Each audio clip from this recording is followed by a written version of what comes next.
Buenos días. Vamos a ver en la próxima hora y un poquito tal vez un tema de vital importancia dentro de la práctica asistencial en el hospital, en el centro de salud.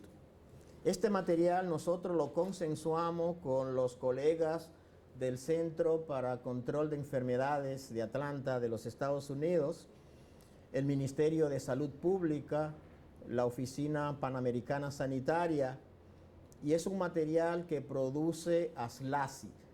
ASLACI, por sus siglas, es la Asociación Latinoamericana de Control de Infecciones, que por cierto, fundamos aquí en Santo Domingo. No tengo ningún conflicto de interés que declarar en el marco de esta conferencia. Soy asesor en epidemiología del Ministerio de Salud, presidente de la Sociedad Dominicana de Epidemiología Hospitalaria, desde que la fundamos el 19 de abril del año 2001, vicepresidente de la Asociación Latinoamericana de Control de Infecciones, miembro de número de la Academia de Ciencias, maestro de la medicina del Colegio Médico Dominicano y profesor titular de nuestra Facultad de Ciencia de la Salud desde ya hace algunos años. Es un gusto estar con ustedes discutiendo elementos que nos parecen de gran interés.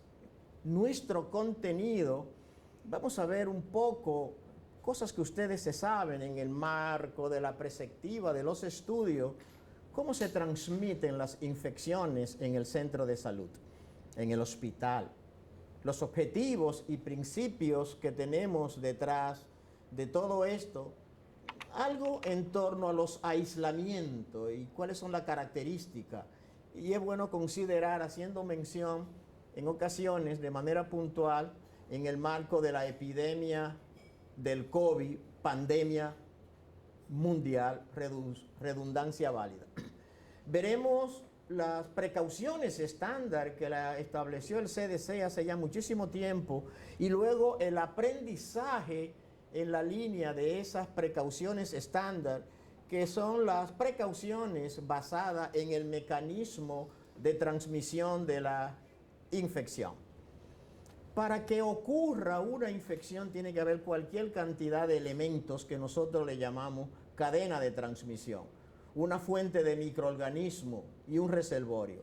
Un reservorio no es mala persona, animal o cosa, puede ser en términos de cosas, superficies inanimadas de todo tipo, en donde el microbio, el patógeno es capaz de reproducirse. Es capaz de que de uno tengamos cientos de miles en términos de segundos, en términos de horas y ni siquiera en términos de días. Lo que sí se establece en términos de días, y lo hemos estudiado con muchísima profundidad, es el establecimiento de la resistencia microbiana. Entre 9 y 11 días, un rango ya, un patógeno nosocomial importante de lo que vamos a mencionar y lo vamos a repetir varias veces, hace una resistencia. Entonces, la fuente del microorganismo, vía de transmisión, ¿por dónde se transmite? Y esto lo vamos a repetir mucho. Dentro del hospital hay 3 vías fundamentales de transmisión: contacto, gotitas y aerosoles.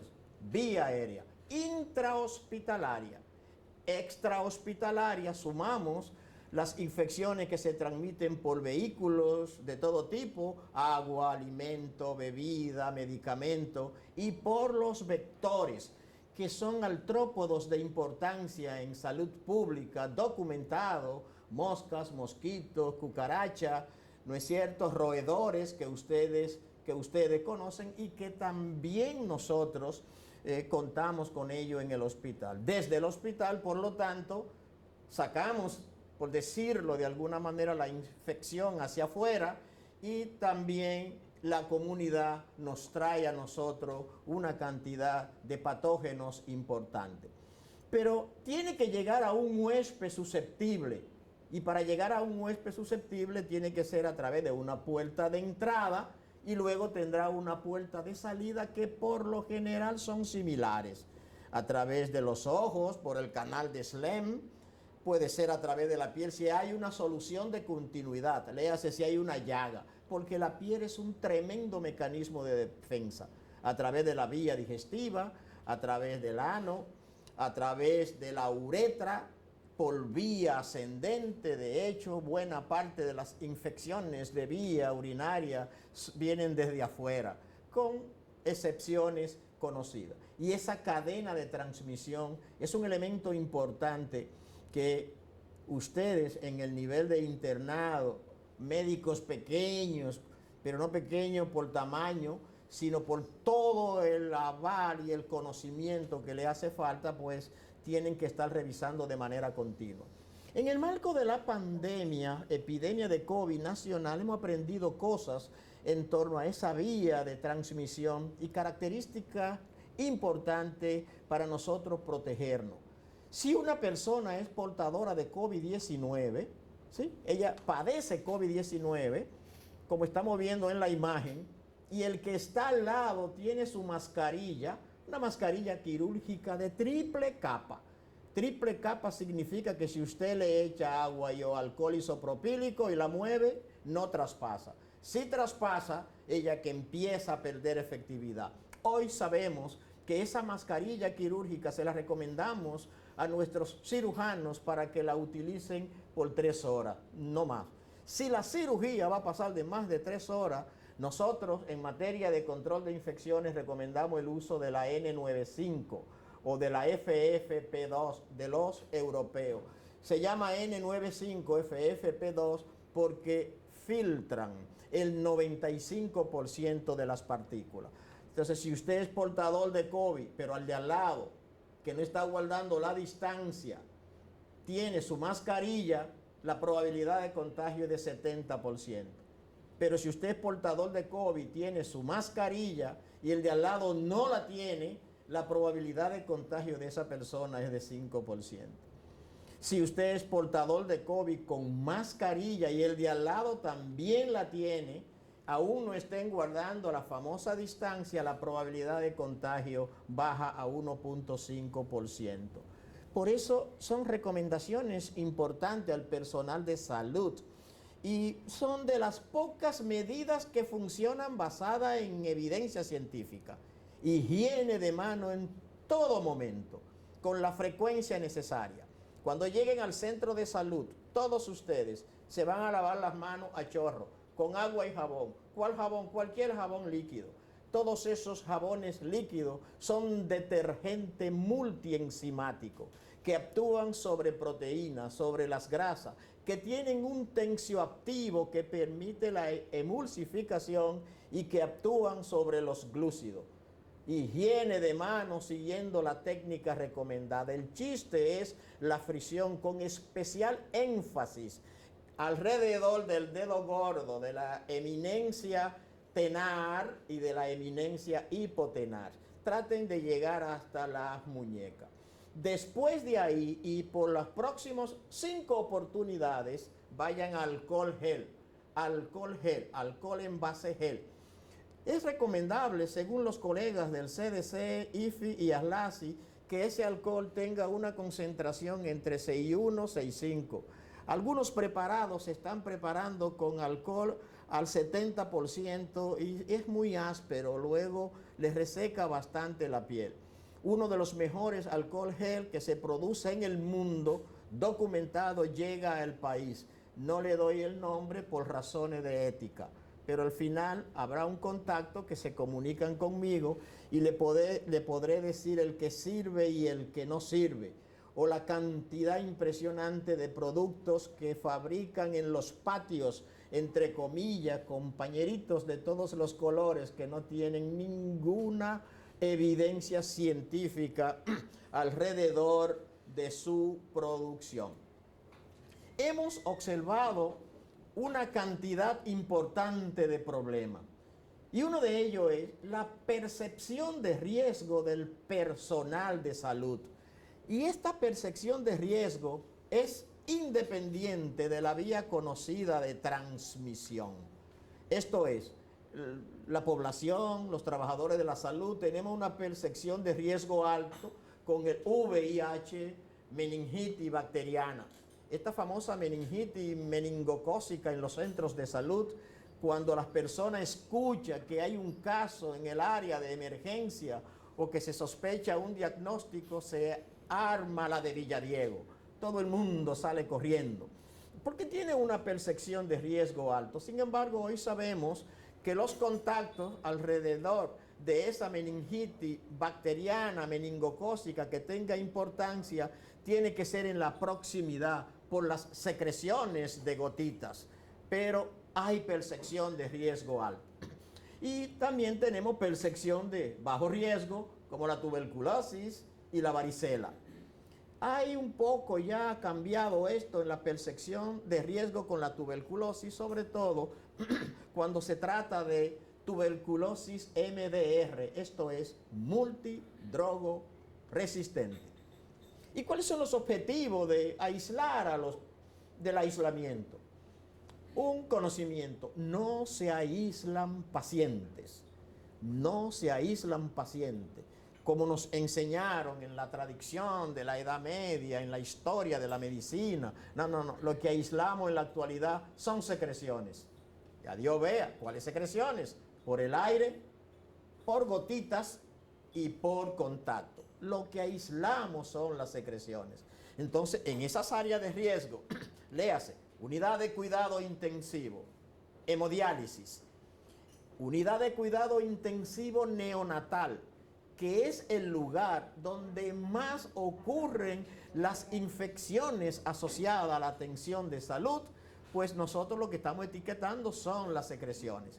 Entonces, el que tiene una condición de enfermedad que se transmite por contacto, ponemos aislamiento por contacto. Documentado, escrito en una guía, etiquetado, puede ser en la cama del paciente, para que todo el mundo vea cuáles son las precauciones de contacto. Igual cosa si se trata de precauciones por gotitas o precauciones por aerosol, que vamos a seguir hablando de esto. Entonces, de lo que se trata es de prevenir en ese proceso de aislamiento la transmisión de microorganismos entre pacientes y entre el personal y pacientes, cortando la vía de transmisión.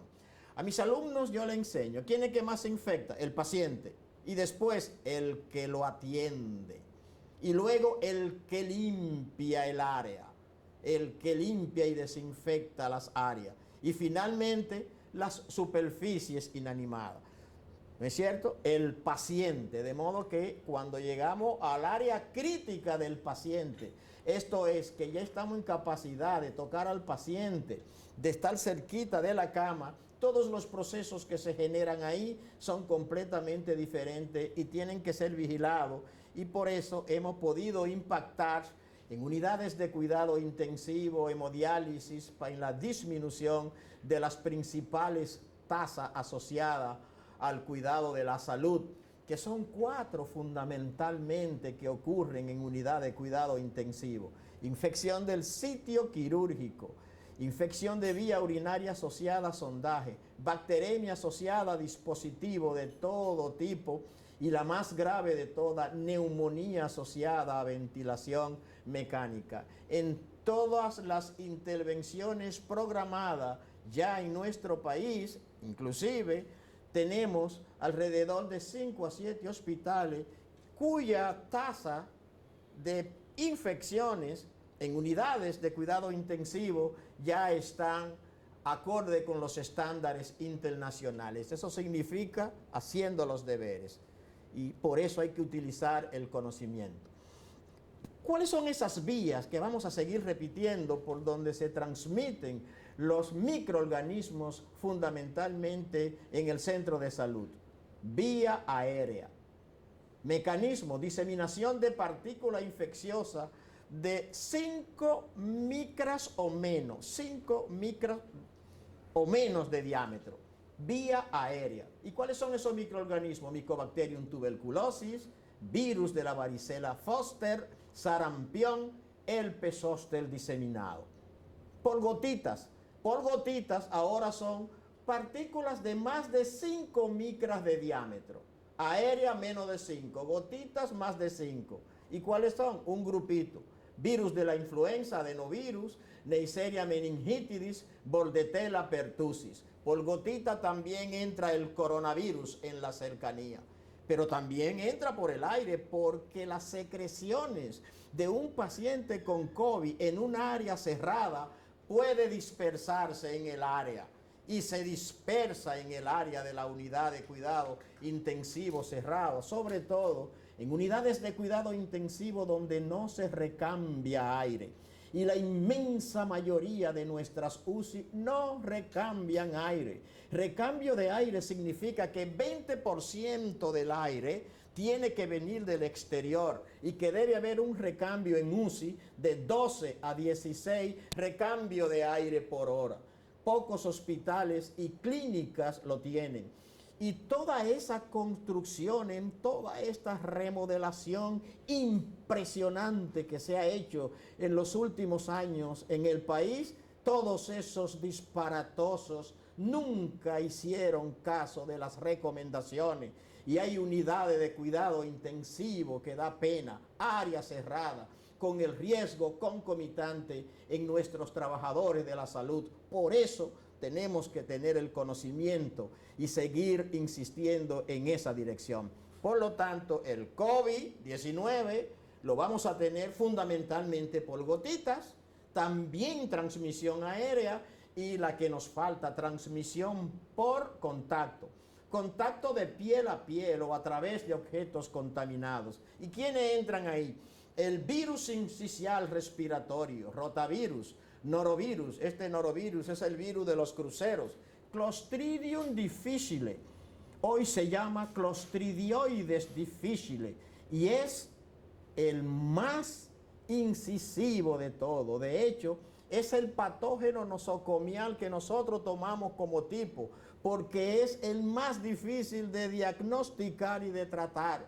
Y después que un paciente hace un cuadro infeccioso por Clostridioides difficile, no sale el Clostridioides difficile de la habitación porque produce espora y tenemos nosotros que sacarlo con una limpieza especial, específica, documentada. Hoy tenemos ya un grupo de centros de salud y colegas entrenados en esta dirección. No solamente basta la limpieza y la desinfección de superficie estándar. No se puede utilizar compuestos de bajo nivel como los amonios cuaternarios porque no le hacen nada, sino que tenemos que utilizar una oleada de cloro importante en una concentración sobre 5.000 ppm partes por millón. Más recientemente disponemos de la técnica del uso del peróxido de hidrógeno acelerado y en vaporización con una serie de recomendaciones para poder darle de alta también a la sala. Porque si no lo hacemos así, el próximo paciente que llegue seguro que se nos va a colonizar y tiene todo el riesgo de infectarse por el Clostridioides difficile, el más notorio e importante, y vamos a decir el patógeno nosocomial tipo que tenemos en la actualidad. Hay otro, sobre todo que son bacterias multiresistentes, y entre ellas queremos destacar el estafilococo aureus, oxacilino, meticilino resistente, pero el resto de estos patógenos nosocomiales estrictos, obligados, ceden fácil con los métodos y técnicas de limpieza que debe hacerse con la frecuencia recomendada.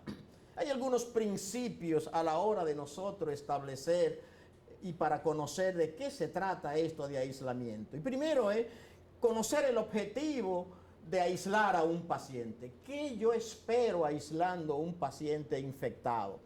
¿Cuál es el mecanismo de transmisión? ¿Por dónde rayos se transmite este cuadro infeccioso? Y prevenir los riesgos de infecciones entre un paciente y otro, entre el paciente y el equipo de salud y viceversa. Por eso nosotros ponemos las camas, de cama a cama, una distancia mínima de 1 metro. En nuestra época y más anterior, las salas tenían 15, 20 y más pacientes. Hoy estas cosas han ido cambiando. Si usted tiene un solo paciente en una habitación, ya la hizo, porque puede llevar a cabo más fácilmente todas estas medidas preventivas. Si son dos, póngalo a una distancia de 1 metro. Si lo puede poner a una distancia mayor, 1.5, 2 metros, 6 pies, mucho mejor, porque las gotitas que salen de las vías respiratorias y que se transmiten por el aire y que son capaces de llegarle a otro paciente, a otro ser humano, no viajan más de 1 metro. Acuerden los tamaños. Si es por vía aérea, menos de 5 micras. Y si es por gotitas, más de 5 micras. Y si ustedes están en capacidad de tocarse una hebra de cabello tiene aproximadamente 50 micras de diámetro, ¿no es cierto? Para que vayan entendiendo la correlación en términos de los tamaños que estamos hablando. Y ese sistema de aislamiento, el ideal es que sea fácil de aplicar. A veces me dicen, doctor, no tenemos área de aislamiento. Todo el mundo en un centro de salud tiene área de aislamiento. Lo que usted tiene es que poner ese paciente en un lugar, sepárelo, puede ser con una mampara. Yo odio las cortinas, no me gustan las cortinas, porque lo único que le hacemos nosotros a la cortina es ponerle la mano, sobre todo a mitad de la cortina. Y hemos documentado en el CDC e IFI y en varias de las revistas científicas que trabajan la investigación en este campo con muy buena evidencia, la enorme cantidad de microbios que hemos conseguido en la cortina. Y uno llega a clínica privada y hay un mar de cortina en las áreas de emergencia y en las unidades de cuidado intensivo. Estos sistemas de aislamiento ahora tienen que cambiar. Nosotros debemos dejar la disparatotemia del conocimiento. Y el COVID nos ha enseñado que tenemos que hacer una reingeniería de ese conocimiento de cara a las futuras construcciones en el marco de los procesos que se están dando. Como epidemiólogo, ¿qué he observado cuando entra este milenio? El SARS-CoV-1 en los inicios del milenio. En el 2009 H1N1, en el 2012 el otro coronavirus, el MERS. Del 2014 al 2018 aparece el ébola, Zika y chikungunya.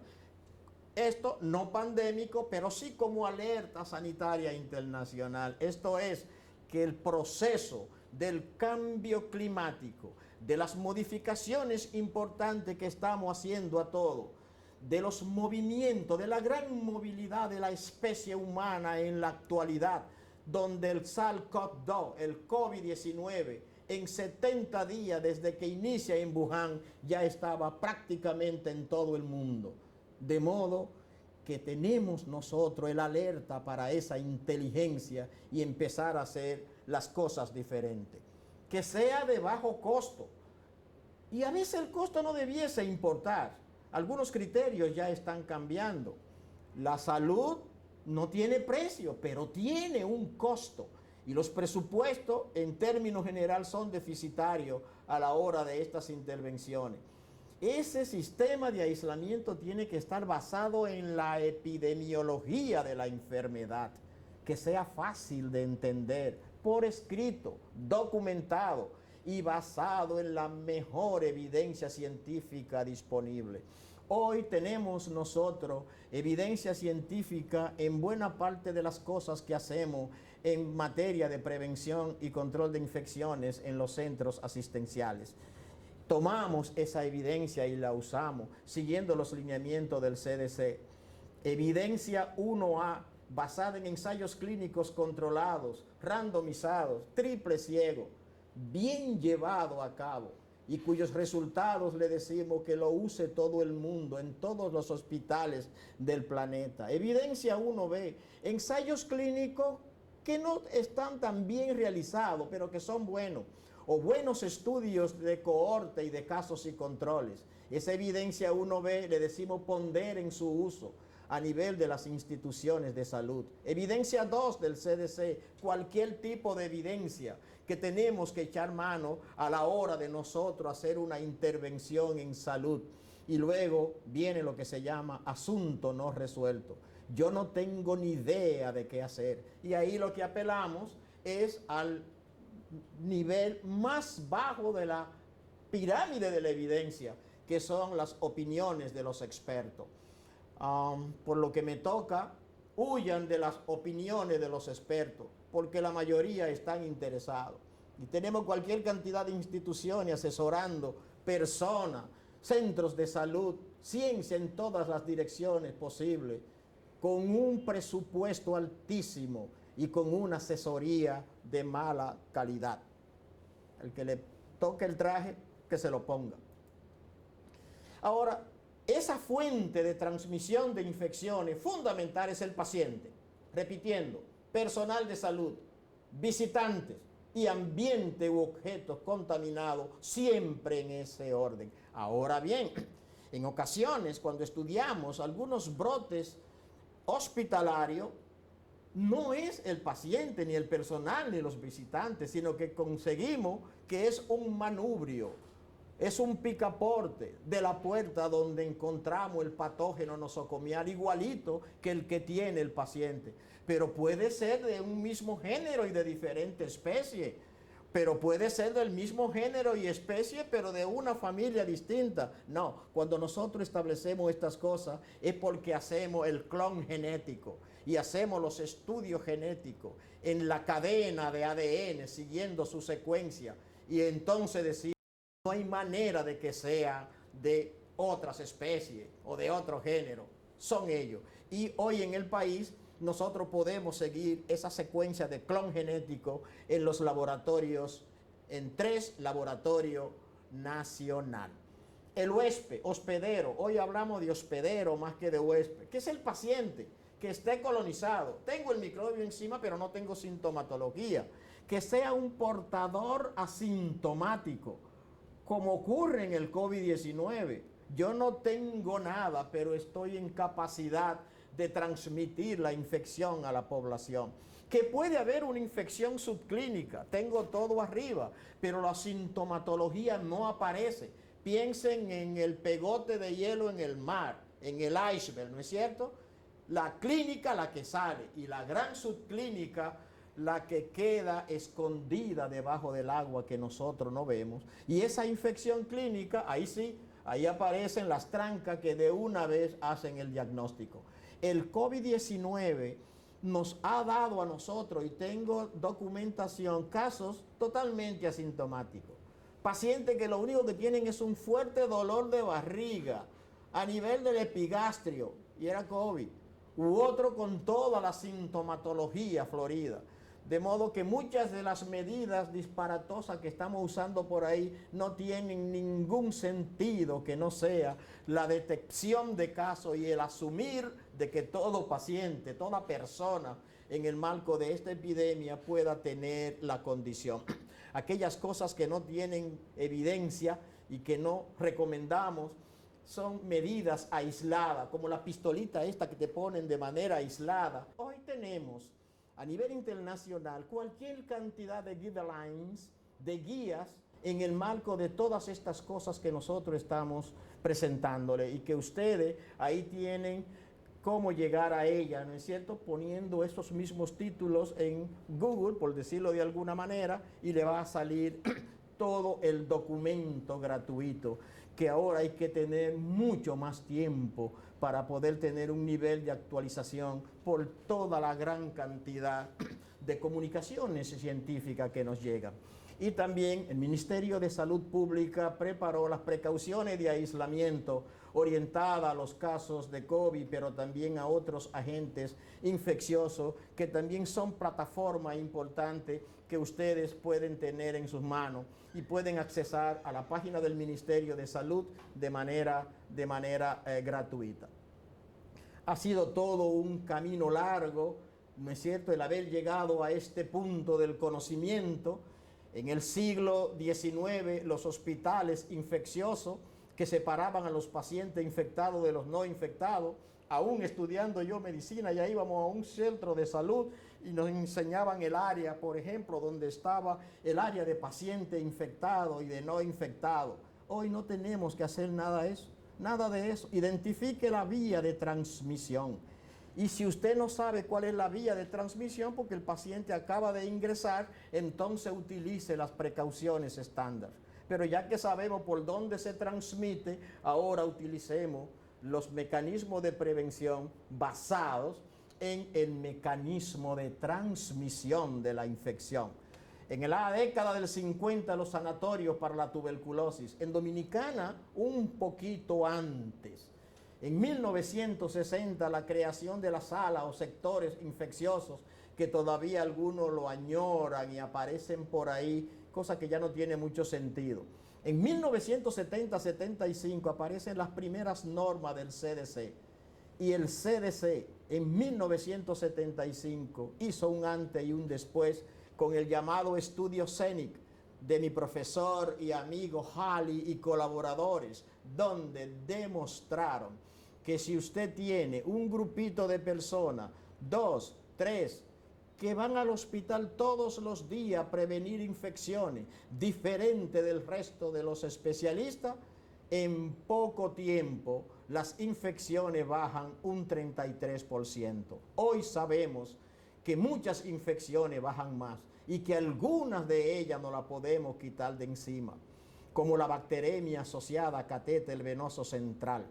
Me tocó intervenir en el Hospital Traumatológico Juan Bosch y a la llegada la tasa de bacteremia asociada a catéter venoso central estaba en 47 por 1000 días catéter. 4.5 años después, cuando salimos, dejamos la tasa en 2.59 por 1000 días catéter. Y le comento que el estándar internacional es punto de corte, 6 episodios por 1000 días catéter. Esto es que el conocimiento actual es suficiente para deprimir todas estas infecciones y ustedes tienen todo el chance para poderse cuidar. 1985, 87, 88 aparecen las precauciones universales y aislamiento de sustancias corporales en el marco de la pandemia del VIH, enfermedad SIDA. Las precauciones estándar que comentaremos a continuación en 1996 y para el 2007, las últimas normas, los últimos guidelines del CDC con actualizaciones hasta la fecha, según la emergencia o la reemergencia de algunos patógenos. El hospital también se nos ha llenado de patógenos nuevos y patógenos que creíamos que eran saprófitos, contaminantes del medio, de superficie inanimada, de las manos, hoy sabemos que juegan un papel estelar en la transmisión. Y esto nos llevó ahora a connotar lo que se llaman los diferentes tipos de precauciones. ¿Qué es una precaución estándar? Se la recomendamos, diseñada para el cuidado de todos los pacientes en los hospitales, sin considerar su diagnóstico o estado de infección presumible. En dominicano, me voy a proteger porque yo no sé lo que tiene y voy a sospechar que tiene un cuadro infeccioso importante en el cual yo como médico, como interno, puedo tener un riesgo importante. Son precauciones estándares que todo el mundo debe utilizar en la atención de los pacientes hasta que se establezca el estado del arte de la clínica, que es el diagnóstico clínico. Y luego las precauciones basadas en el mecanismo de transmisión, usadas en pacientes infectados o con la sospecha de estar colonizados con patógenos que se pueden transmitir, a repetir, por el aire, por gotitas o por contacto de todas las superficies contaminadas alrededor del paciente. Y esas precauciones estándar sintetizan las características de las precauciones universales del CDC del 70-75, reducción del riesgo de infección por patógenos que se transmiten por la sangre. Cuidado con la sangre. La sangre es el medio más importante de transmisión de patógenos. Cuidado con los pinchazos, salpicadura y corte en el hospital, a los cuales vamos a hacer una referencia al final de esta conferencia. Y el aislamiento de sustancias corporales para reducir el riesgo de los patógenos y de los fluidos corporales. Entonces, el objetivo de la transmisión estándar es disminuir el riesgo de transmisión de microorganismos de fuente conocida o desconocida, debiendo nosotros evitar el contacto directo con los líquidos y secreciones de toda persona. Ojo con los mandados, ojo con los mandados. Tengan cuidado en negarse a hacer las cosas de frente, pero defiéndanse con el conocimiento. Hagan un alto, porque es posible que se le presenten situaciones en esta dirección. Y todo el personal de salud deberá utilizar de manera rutinaria estas precauciones destinadas a prevenir la exposición de sangre y líquidos orgánicos. ¿Cuáles son los elementos de las precauciones estándar? Apréndansela. Higiene de las manos. La higiene de manos es el estado del arte para evitar la transmisión de la infección entre paciente y quien lo atiende, y entre todo el personal, y entre el personal y las superficies inanimadas. La higiene de mano. Sí, hagan su higiene de mano. Primero a chorro, luego alcohol gel, 5 veces. Después que utilizaron alcohol gel 5 veces, vuelvan al chorro. ¿Y por qué? Porque después de 5 veces se arma un pequeño pegoteo incómodo, ¿no es cierto? Y ya hoy sabemos que en el alcohol gel algunos patógenos nosocomiales importantes del tipo Clostridioides difficile se pueden quedar en las manos. Por eso nosotros, si estamos documentados que estamos frente a un caso de Clostridioides difficile, la higiene de mano la hacemos con alcohol gel, pero con otro antiséptico unido al alcohol. Y el antiséptico se llama clorhexidina, en una concentración de 2%, puede ser al 1%, depende del fabricante. Y la clorhexidina es hoy por hoy el antiséptico más validado que tenemos. Antiséptico, aquellas sustancias que van a la piel de las personas. Desinfectantes, lo que van a las superficies inanimadas. Segundo elemento de las precauciones estándar, el uso de barrera, el equipo de protección personal, que lo vamos a comentar y que ustedes van a ver en el marco de esta conferencia, ¿sí?, un video donde hay una profesional de la salud que se está poniendo todo el equipo de protección personal, de protección individual. Un equipo económico, un equipo baratito, un equipo de buena calidad, un equipo que todos ustedes debieran tener para esas actuaciones frente a las secreciones de pacientes. Ese equipo de protección personal tiene guantes, delantal o bata, mascarilla o barbijo, lentes o antiparra, ¿sí? Y también puede tener un cubrecalzado que llegue hasta la rodilla, sobre todo en áreas donde se sabe que se van a manejar secreciones.